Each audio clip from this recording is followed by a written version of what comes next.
Hello everyone, Silent here and welcome back to another Bedrock Edition tutorial. Today I'll be showing you how to build a very simple, cheap, and easy to build Enderman farm in your Bedrock Edition worlds.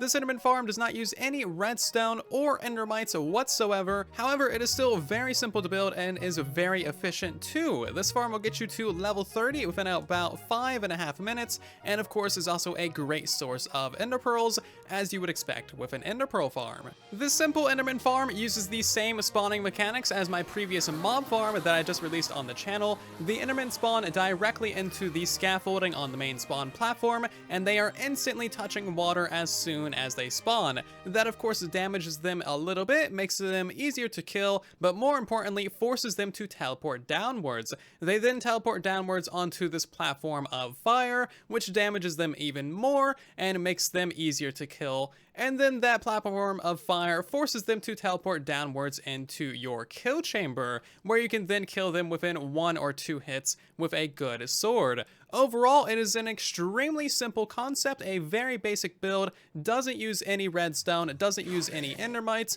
which are of course known to be very unreliable on the Bedrock Edition, and it's just an incredibly simple build to put together. You might think it's rather large, and it is indeed a medium-sized spawning platform. However, there's no complexity to it whatsoever. It is a very straightforward build process. This Enderman farm can be built on any simulation distance that you want. For the purposes of this video, I'll be using Sim 4 because that's still kind of the basic standard simulation distance of Bedrock Edition, but basically you can build this on any Bedrock Edition world that you want to, regardless of simulation distance, and it'll work just fine. Large-scale Enderman farms, like my previous Big Blah design, are still possible on the Bedrock Edition, but they do require the higher simulation distances. If you guys want to see another large-scale Enderman farm on the channel, let me know with a comment down below, or just leave a like on this video. That way I know you like these Enderman farms, and I'll consider releasing another Big Boy Enderman farm on the channel. So as you can see, all of the Endermen are going to be spawning up here on this platform. They're going to be spawning with their feet inside of the scaffolding and their torsos inside of the water. This will make them basically instantly teleport. As you can see, most of the times when we use a spawn egg, they don't even really show up, but that's because they're teleporting so fast. Occasionally they will stay up here for a couple of seconds as they are searching for a place to teleport. They're going to be teleporting immediately downwards onto this fiery platform right here. We need this in place because they cannot teleport directly from the spawning platform down to the AFK spot. It's simply too far away and there's not enough blocks down there for them to search to, so it is much easier for them to teleport right here. They have no issues whatsoever with the fire. It simply takes a couple hearts of damage from them and makes them a 1 or 2 hit kill with your sword. While they're on this platform, they will be teleporting around a little bit, as you can see, but they will go down into your kill chamber eventually. As you can see, they teleport right down in here. From there, all you need to do is stand on the AFK spot in survival mode, and then you will be angering all of these guys and you can smack them with their sword. This AFK spot is 24 blocks directly below the spawning platform up there, so you are not obstructing any spawn spots, and the entirety of the spawn platform is within the simulation distance for spawning sphere, so you're not losing any spawn spots from that either. Overall, it is incredibly simple, it's pretty well fine-tuned, and it works great. And 2 last-minute notes about the kill chamber and using the farm. No, you cannot use a trident killer on these guys. Tridents are projectiles, and endermen do not get hit by projectiles or die from them, so you cannot use a trident killer on an enderman farm.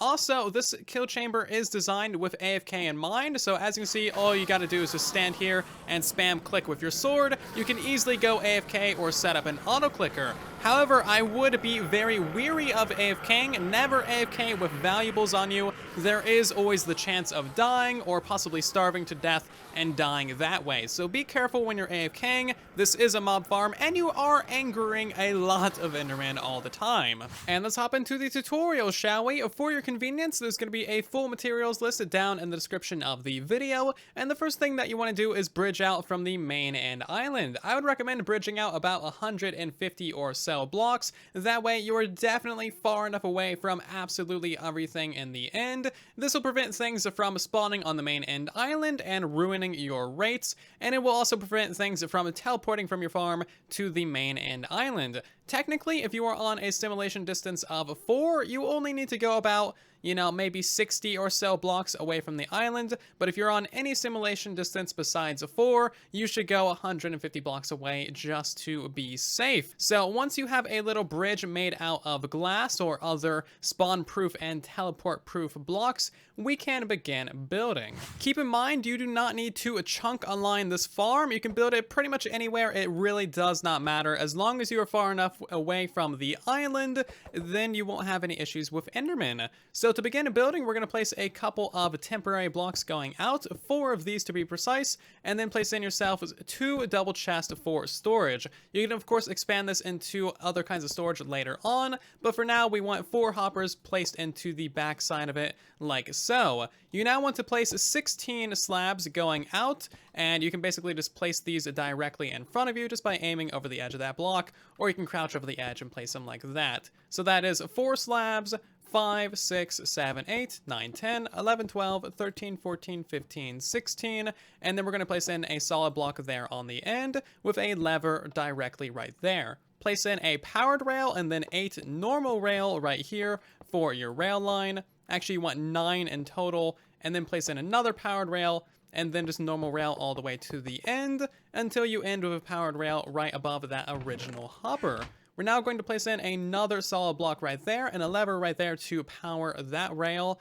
And now we can start placing in the floor of our killing chamber. So place in solid blocks above all of that. You may want to place a lever onto the side of this block, or replace this block right here for redstone block, or replace that one right there for redstone block. Whatever you want to do, as long as that rail is powered, you will be fine. Fill in the rest of these solid blocks like so, and now we're going to place in a couple of stairs. Place in a stair above that lever, to the front of it, and one right there. From here, we're going to place in a glass block, and this is the actual AFK spot of the build and where you'll be standing most of the time when using the farm. You want to place a glass block to either side of that, and then extend it going all the way down this row of blocks, and then simply extend it on the ends as well. You don't need these corner blocks. Extend it going all the way back to the AFK spot, and then you simply want to make this wall 2 blocks tall. That way the endermen don't escape. Glass is completely teleport and spawn proof, so you don't need to worry about that at all. And now we're going to place in a trapdoor, one right there, and then one on the opposite side, and then we're going to place in a couple of blocks right here. Flip both of those trapdoors up, place in another trapdoor right there, and then a glass block above it like so. These 3 trapdoors will protect you from getting hit by the enderman. Now it's time for the final touches of the kill chamber. I would recommend placing a torch here on the far side. The endermen don't really like light, so they'll tend to walk away from here just on their own. And also placing a torch down there gives you a very easy thing to aim towards. If you aim towards like the light part of the torch, that means that you will 100% aggro every single enderman in the kill chamber, and it just gives you a easy target to look at when AFKing and swinging your sword. I would also recommend extending this platform, so place some safety blocks to either side. That way you got a little bit of room to walk around here, and it's also a good idea to put a safety bar or a safety wall going around here as well. That way you don't fall off of this thing and straight into the void. So expand this and make it as safe as you want.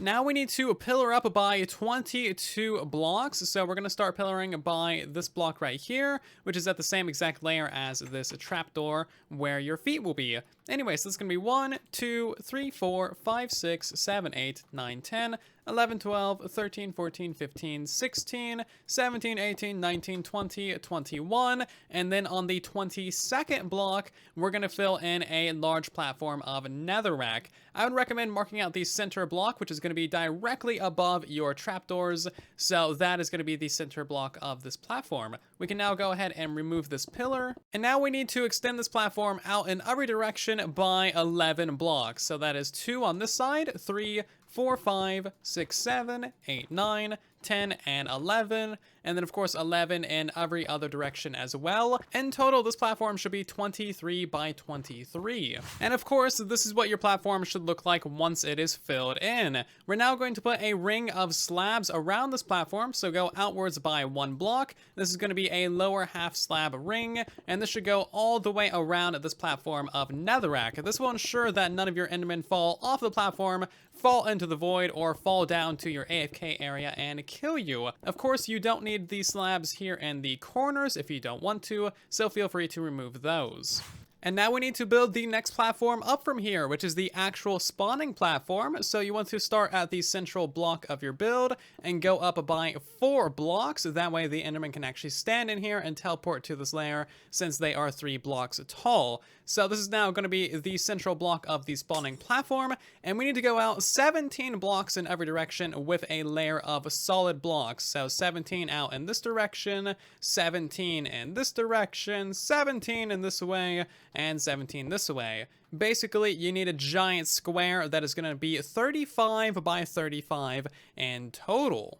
And this is what your solid block platform should look like when you are done with it. Keep in mind, you do need to use solid blocks for this platform, such as stone, cobblestone, wood, or planks, something like that. Do not use dirt, of course, because endermen can pick up dirt, and you cannot use slabs either. The light from the fire can travel through slabs, and then, of course, if you have slabs in the middle of your platform, it's going to be all light, and that will prevent enderman spawns in your farm. So this entire central platform needs to be made out of solid blocks in order for the farm to actually spawn enderman. And now we need to expand the farm just a little bit on the edges, and for this expansion you can actually use slabs. So we're going to place 1 slab on the corner, and then 2, and then 3, and then expand this all the way across to the other side, where we will then do the same thing. These, of course, need to be the upper slabs at the same level as the full block. That way, endermen can spawn on top of them, and then whenever you get to a corner, you want 1, and then 2 out, and then, of course, a third one out. So if you're counting the diagonals on the corner, it's 1, 2, 3, 4, 5, 6. Anyway, go ahead and do this little expansion on all sides of the build. Once you have expanded your platform, this should be the final look of it, and now we need to build a little bit of a wall going around this at your head height. So we're going to go out by a block like so, and then up by a block, and then simply build a little bit of a wall going all the way around the platform. This, of course, will keep your water in, and it will keep your endermen from falling off of the farm as well. So build this out of glass blocks going all the way around. Of course, once you have your wall installed, this is basically what the platform looks like, and you probably expected that. Now what you need to do is you need to install a piece of scaffolding on every single block of this platform, which, yes, will be a little bit of scaffolding, but you can find bamboo and shipwrecks, and honestly, it's 6 bamboo to 6 scaffolding. If you need a bamboo farm, there are several tutorials on the channel, and if you need string, I just released a mob farm. But also, you need scaffolding for that mob farm, so maybe build a spider farm first. Anyway, fill in 1 piece of scaffolding on every single block of the spawning layer. Once you have the entire platform installed, it should look very, very scaffolding like this. And now it is time to finish up the farm and install some last minute things. So you want to go down to your netherrack layer, which is right here, and you want to light every single piece of this netherrack on fire. This is going to take multiple flint and steels, so make sure you bring several to the end dimension. Once that platform is on fire, I would recommend going up to the central point of your spawning platform and then filling in this block with a piece of stone. That way, of course, no light comes through. However, I would also recommend putting yourself a marker block 3 blocks above the scaffolding. That way you remember where the center point of the farm is, and that way if you ever need to double check something or fix something in the future, you know exactly where the center point of this platform is. And now we need to install the water. Installing the water is not as easy as you think, because scaffolding is a little bit weird. If we place a water source there and a water source there, as you can see, it's not really going to create a water source in the middle for some odd reason. Basically, bug rock. Furthermore, if you place down ice and then go into survival or just break it in any way, shape, or form, it's also not going to create a water source. So if you want to place down ice, what you'll first need to do is remove the scaffolding and place a block beneath it, then place down the ice and then break the ice. Or what you'll need to do is get yourself a few buckets and an infinite water source, and then place one water bucket along each and every single corner of this build, kind of like this. Literally just one water source on every single edge. It's very unfortunate that it does not spread and create more water sources, but it is what it is. Now, this is not your only option for flooding this platform. I have another trick for you, and that is that you can actually melt the ice above the scaffolding, and that will make it turn into water, which is arguably even more buggy if it doesn't turn into water when you break it by your hand, but you know, it's whatever. So basically, you need to place in a piece of ice along every single edge of the entire build, like so, and then place in a bunch of torches right behind all of the ice, like so. Now, it's going to take quite a while for all of this ice to melt, so if you go AFK for like maybe 10, 15 minutes, all of it should be melted by then, and you should be about ready to go. This is probably the easiest method and probably the least time-consuming and tedious method. After you place water along all of the edges, this is what you should be ending up with. Because the water doesn't turn into more sources, it's not going to flood the entire platform. Now you need to double check everything. If you're having any water sources like this, that means there's not a water source right there, so place in a bucket and that should flow and go away. Also remove any torches that you have on the edges, as that will prevent enderman spawns.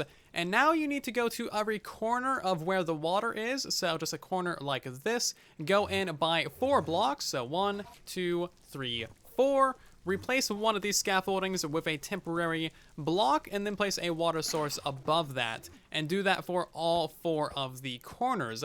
I'm also going to be marking out where I have my water. That way, in the future, if we ever need to remove the water, we'll know exactly where the water sources are. Once you place in the water source, replace that block with a scaffolding. That way you don't lose any spawning spots. After you place in the water on the corners, this is the general shape that you should end up with, which does actually look pretty cool. And now we're going to completely ruin it. So in between these 2 water sources, you'll see that there is a 3-block gap. You want to do the same thing here as well. Put in a temporary block, a water source, and then I would recommend placing a marker block above that. That way you know where the water source is in the future, and then simply replace that temporary block with a scaffolding.